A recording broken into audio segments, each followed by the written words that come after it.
আল্লাহ পাকের আদর্শে মারিয়াম কয়েকদিন পর ঈসা আলাইহিস সালামকে কোলে নিয়ে বাইতুল মুকাদ্দাসে চলে গেলেন। তখন ইহুদিগণ বলতে লাগলো, হে মারিয়াম, তুমি এত খারাপ মেয়ে, তুমি এই শিশু কোথায় পেলে? মারিয়াম তখন মানুষকে ঈসা আলাইহিস সালাম এর দিকে ইশারা করে বললেন, আমি কিছু বলবো না, যা বলার ওই শিশু বলবে। ইহুদিগণ সবাই তাক লেগে দেখে আছে, আর সবাই অবাক হয়ে গেছে, এতটুকু কোলের শিশু বাচ্চা আবার কথা বলবে। তখন মারিয়াম বলছে, আমি তোমাদের কিছু বলবো না, যা বলার ওই বাচ্চাটিই বলবে তোমাদের, তোমরা শোনো। এর দিকে ইশারা করে বললেন, আমি কিছু বলবো না, যা বলার ওই শিশু বলবে। তারা বলল, এমন কোলের শিশু কি করে কথা বলবে? এ শিশু তুমি কি বলবে বলো? এমন সময় ঈসা আলাইহিস সালাম কি বলছেন, আমি আল্লাহ পাকের বান্দা, তিনি আমাকে নবী বানিয়ে পাঠিয়েছেন, ইনজিল কিতাব দিয়েছেন, নামাজের জন্য আর যাকাতের জন্য তাগিদ দিতে বলেছেন। আর আমার ওগো আল্লাহর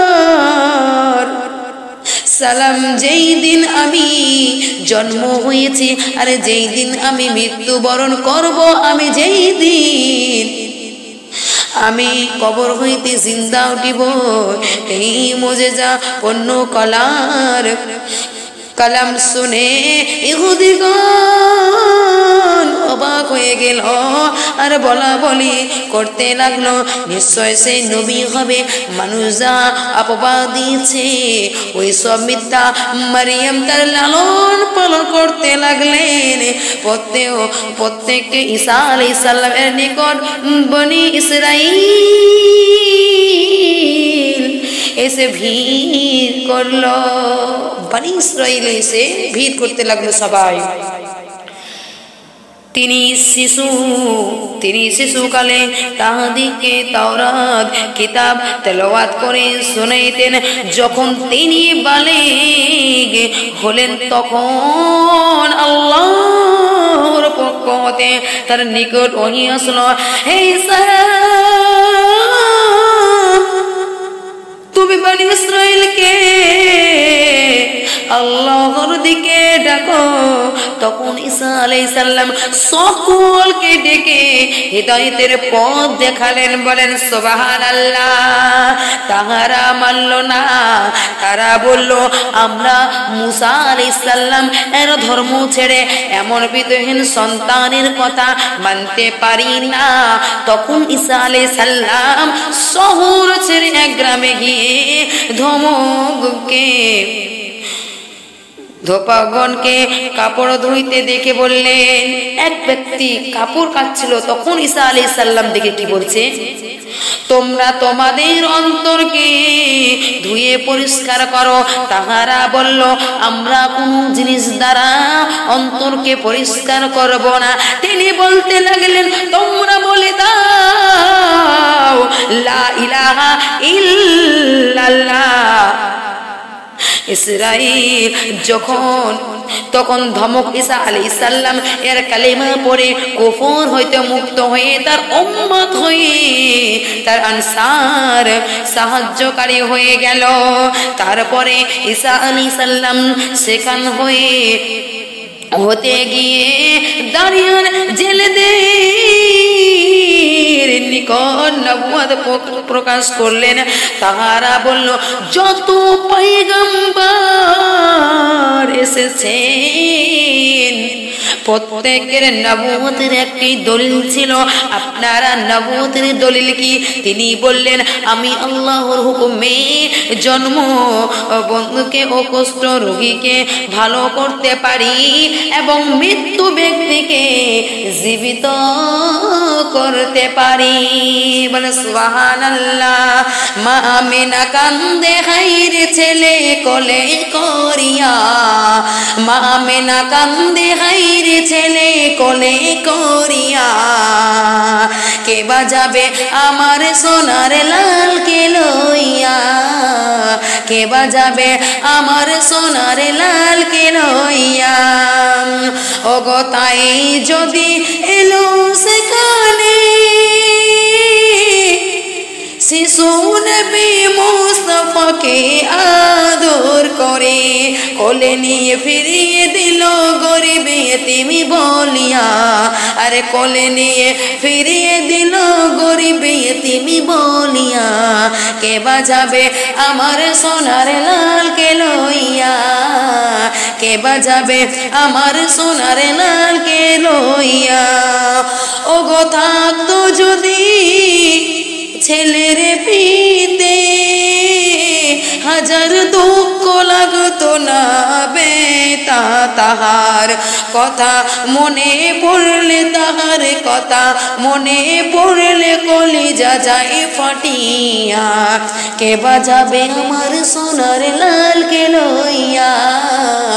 মা আমেনা কান্দে হাইরে ছেলে কোলে করিয়া, কে বাজাবে আমার সোনার লালকে লইয়া। ব্রাদার মিল্লাত ইসলামিয়া মা আমেনা বলতেছে, দেব না কাউরে, লাগলে পালন করব আমি নিজের হাতে। মা আমেনার দিল বলে, মা আমেনার দিল বলে দেখিব পরাণ ভরিয়া, কে বাজাবে আমার সোনার লালকে লইয়া। মা আমেনার দিল বলে, মা আমেনার দিল বলে দেখিব পরাণ ভরিয়া, কে বাজাবে আমার সোনার লালকে লইয়া। ও মা বোনেরা গো, আমরা এই দুনিয়ার বুকে যখন আনন্দতে মেতে থাকছি, যখন টাকাতে আমরা পাগল হয়ে থাকছি রে মা, তখন নিজের কোলের সন্তানকে ভুলে যাচ্ছি, নিজের সন্তানের কথা মনে পড়ে না, নিজের সন্তানের কোনো খেয়াল রাখে না। এই দুনিয়ার বুকে এমনও মা রয়েছে ছেলে আর মেয়েকে ভুলে যায়, কিন্তু মা আমেনা ছেলেকে দিতে বলেছিল, মা আমিনা ছন্দের মাধ্যমে বলছিল, দেব না কাউরে, মা আমিনার দিল বলে দেখব পরাণ ভরিয়া, কে বাজাবে আমার সোনার লালকে লইয়া। ও মা বোনেরা গো, যদি মেয়ে বা ছেলে সন্তানকে যদি ভালোবেসে থাকো, মা আমিনার এই গজলটা ছন্দের মাধ্যমে যারা বুঝে কাজ করবে, তার সন্তানকে মানুষ করে যদি সঠিক পথে আদব কায়দা যদি শিক্ষা দিতে পারে, ওই বাবা মা বিনা হিসাবে জান্নাতে রানী হবে। ও ব্রাদার মিল্লাত ইসলামিয়া, আমার নবী সাল্লাল্লাহু তাআলা আলাইহি ওয়াসাল্লামের কলিজা টুকুরা নয়নের ছানা জান্নাতেরই রানী, জান্নাতেরই রমণী ছিলেন মা ফাতেমা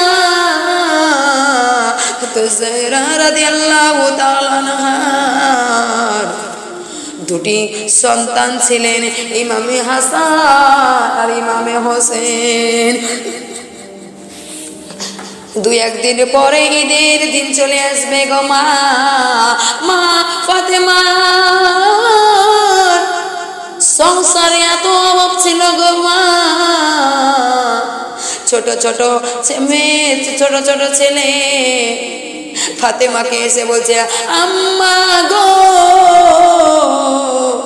2 দিন পর তো ঈদের নামাজ হবে গো মা, আমাদেরকে কি আপনি লিবাস দিবেন না? আলী রাদিয়াল্লাহু তাআলা আনহু এই কথা শুনতে পেয়ে বেরাদার এত কান্না করে সঙ্গে সঙ্গে আল্লাহর কাছে দুহা তুলে দোয়া করে আর বলে, মাবুদ গো,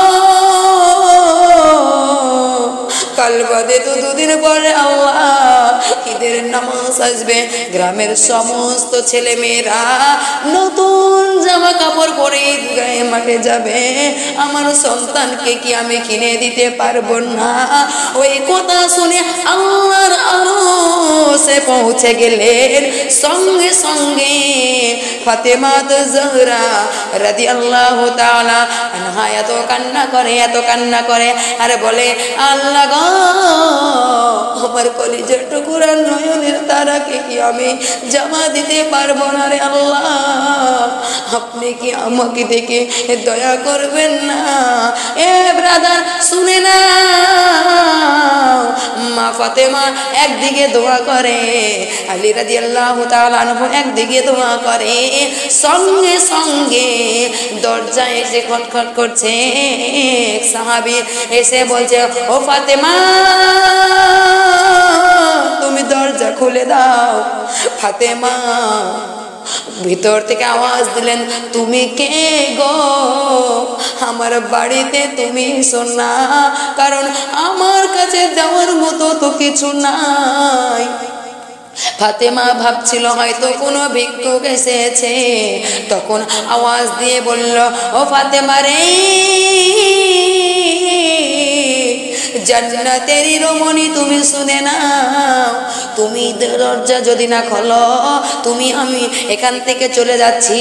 তুমি দরজা খুলে এক লেবাস রাখা রয়েছে, ওই ব্যাগটা তুমি নিয়ে ভিতরে চলে যাবে। সঙ্গে সঙ্গে ফাতেমা জোহরা রাদিয়াল্লাহু তাআলা আনহু ব্রাদার শুনে নাও কি আল্লাহর কুদরত দিয়ে, সঙ্গে সঙ্গে ফাতেমা জোহরা রাদিয়াল্লাহু তাআলা আনহা দরজা খুলে দেখছে একটা পত্রতে দুইটি লেবাস রাখা রয়েছে। সেই লেবাসটি হচ্ছে ইমামে হাসান আর ইমামে হোসেনের জন্য। তিনার নানা আমাদের নবী, আমাদের আখেরের নবী, দো জাহানের বাদশা, আমাদের দয়ার নবী মুস্তাফা সাল্লাল্লাহু তাআলা আলাইহি সাল্লাম সঙ্গে সঙ্গে দিয়ে দিলেন। দুই কাঁধেতে বসে আছে ইমাম হোসেন ও হাসান, দুই কাঁধেতে বসে আছেন ইমাম হোসেন ও হাসান। ধীরে ধীরে চলেন নবী ঈদগাহর ময়দান, ধীরে ধীরে চলেন নবী ঈদগাহ ময়দান।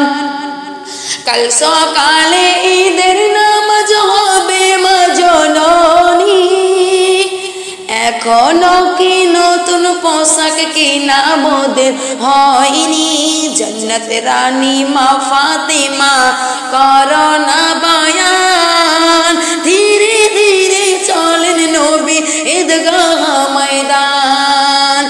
পিতা আমার শেরে খোদা, মাতা জান্নাত রানী, নানা আমার কামলি ওয়ালা ওই মাকি মাদানি। কি বলছেন? পিতা আমার শেরে খোদা, মাতা জান্নাত রানী, আর নানা আমার কামলি ওয়ালা ওই মাকি মাদানি। লুটিতে পারিবি না সানো এ জিদম রওয়ান, ধীরে ধীরে চলেন নবী ঈদগাহ ময়দান। দুই কাঁধেতে বসে আছেন ইমাম হোসেন ও হাসান, ধীরে ধীরে চলেন নবী ঈদগাহ ময়দান।